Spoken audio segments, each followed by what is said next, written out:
तामुलपुर जिल्लानि सिङाव थानाय सुक्लाय सेरफांनि जोहोलावफुरि पार्कआव हारिमुआरि दिन्थिफुंनाय हाबाफारि जालाङो। दिनै भेलेन्टाइन डे आरो गियाननि बिमा सरस्वती फुजानि गोथार सानजों लोब्बा लाखिनानै सुक्लाय सेरफांनि जोहोलावफुरि पार्कआव बिटिसिनि मावफुं सोद्रोमा रनेन्द्र नार्जारिनि नाजानाय आरो जोहोलावफुरि पार्क सामलाय आफादनि बानजायनायाव हारिमुआरि दिन्थिफुंनाय हाबाफारिया गाजा गोमजायै जालाङो। मख'जाथाव बाथ्रादि जोहोलावफुरि पार्क सामलाय आफादनि बानजायनायाव खुंनाय हारिमुआरि दिन्थिफुंनाय बे हाबाफारियाव बर'नि मुंदांखा फेस्ला फावखुंगुर मस्क' प्रेक्टिकेल, देंखोगिरि नितामनि बर', गीताश्री रामसियारि, जनक बर', फुकन बर', अमल नार्जारि, मोनसोम बर', फावखुंग्रि मनिषा मुसाहारि, दिप्ति स्वर्गियारिमोना बाहागो लादोंमोन। गुबुन फारसेथिं बे हाबाफारियाव बाहागो लानानै देंखोगिरि नितामनि बर'आ गोजोननाय फोरमायनानै खौरां बिजोङाव ओरैबायदि बुङो। एक्चुअली दिनै जोहोलावफुरि पार्कआव आंखौ सार बिथाङा लिंनानै लाबोदों थ' जोबोद गोजोननाय मोन्दों आरो बिराद माने मानसिफोरनि क्राउडबो नुनो मोन्दों। दिनै सरस्वती फुजा प्लास भेलेन्टाइन्स डे नामा थ'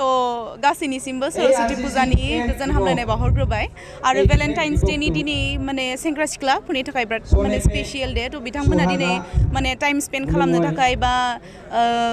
दिनैनि बे सरस्वती फुजा बा भेलेन्टाइन्स डेखौ माने स्पेसियेल खालामनो थाखाय माने जोहोलावफुरि पार्कआव फैदों आरो लोगोसे दिनै माने गोबां आर्टिस्टफोरबो फैनो हादों क'क्राझारनिफ्राय चिरांनिफ्राय थ' बिथांमोनखौबो दिनै लोगो मोन्दों जोबोद मोजां मोन्दों आरो दिनै माने फिसाहै सारा माने कालचार प्रग्राम फाथिदों बेवहाय जोंखौ माने मेथाइ खननो थाखाय बरायदों आरो लोगोसे दिनै बे जोहोलावफुरि पार्कआ माने जोंनि बर'फोरनि गेजेराव जोंनि बिटिआरआव बा आसामावनो बिराद माने फेमास जागासिनो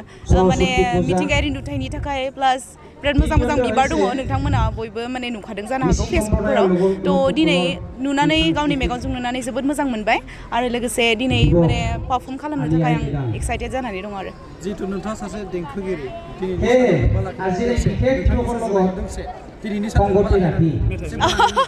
एक्चुअली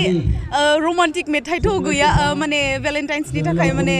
बिदि गैया होनना बुंनांसिगोन दा थेवबो मोजां मोनलायनायनि मेथाइ नङा होमबा मोजां मोनलायनायनि मेथाइ मा खनगोन आङो दा मोजां मोनलायनायनि मेथाइआ माने खर'आव फैबाय थायाखै थ' एसे साननांगौ जानानै फैबाय माने दा खनथ'ला नामा स्टेजाव खनखानोसै नामा डाइरेक्ट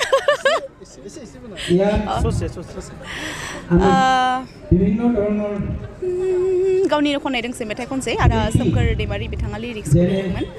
प्लास मिउजिकखौ होदोंमोन आदा दावहां मुसाहारि बिथाङा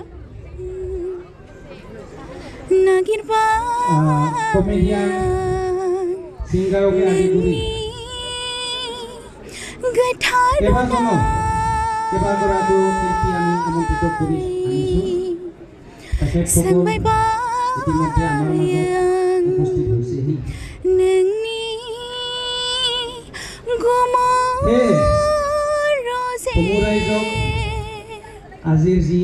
ফৰমাইনা সেই মঞ্চন প্ৰাংগণত गोसोनि अननाय थफ्लांनि रजे गैयानि रावखौ खोनाहा